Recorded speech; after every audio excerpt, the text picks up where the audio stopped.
Personal ding bumisita sa mga nilindol sa Cebu si Vice President Sara Duterte.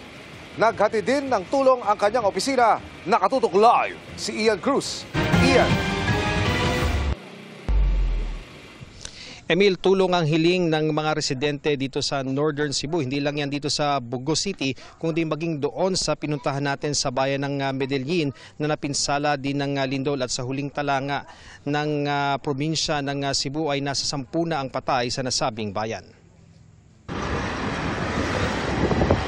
Bubungad ang mga bitak-bitak na kalsada papasok sa bayan ng Medellin dito sa Northern Cebu. Sa isang tulay, isang linya lang ang nadaraanan kaya nagbabagal ang trapiko. Mahaba at malalalim kasi ang bitak na nilikha ng malakas na lindol Martes ng gabi. Sa post ni Cebu Governor Pambari 4, 10 ang naitalang patay sa bayan ng Medellin dahil sa lindol. Sa Lamintac Sur, napinsala ang paaralan.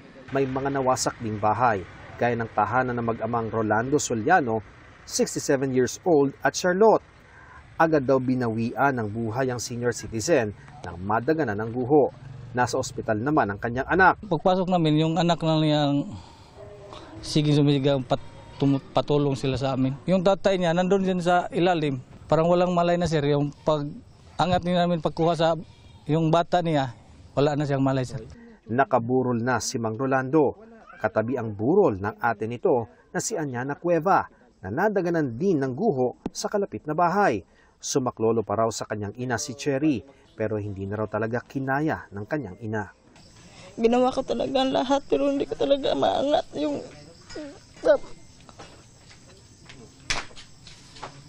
May mga nadaanan tayong residente na gabi na ay nag-aabang pa sa daan para makahingi ng tulong. Dito mahirap na ang tubig sa amin. Bigas, pagkain talaga. Yan ang kailangan sir, bigas at saka tubig.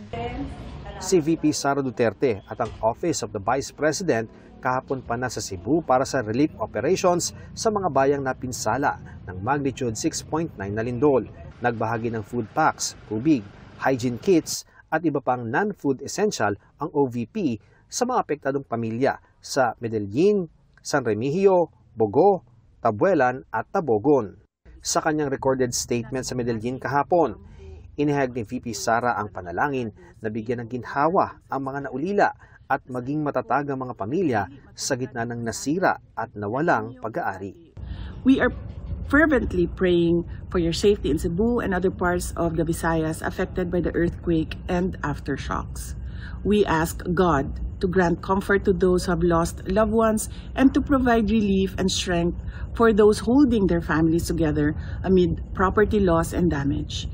May you find strength in one another and may the legendary Visayan War. Emil, mula doon sa Mactan, sa Lapu-Lapu City, patung sa bayan ng Medellin ay mahigit 4 na oras yung naging biyahe natin dahil maraming bumabiyahe patungo dito sa Northern Cebu, naghahatid ng mga relief goods. Yung iba naman ay nagdadala ng mga heavy equipment para sa pagkukumpuni ng iba't ibang mga infrastruktura.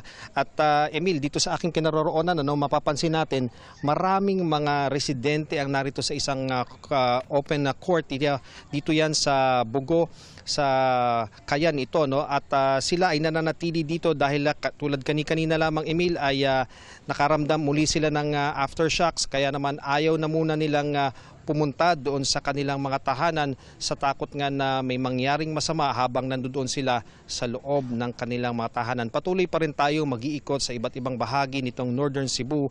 Balik muna sa iyo, Emil. Maraming salamat, Ian Cruz.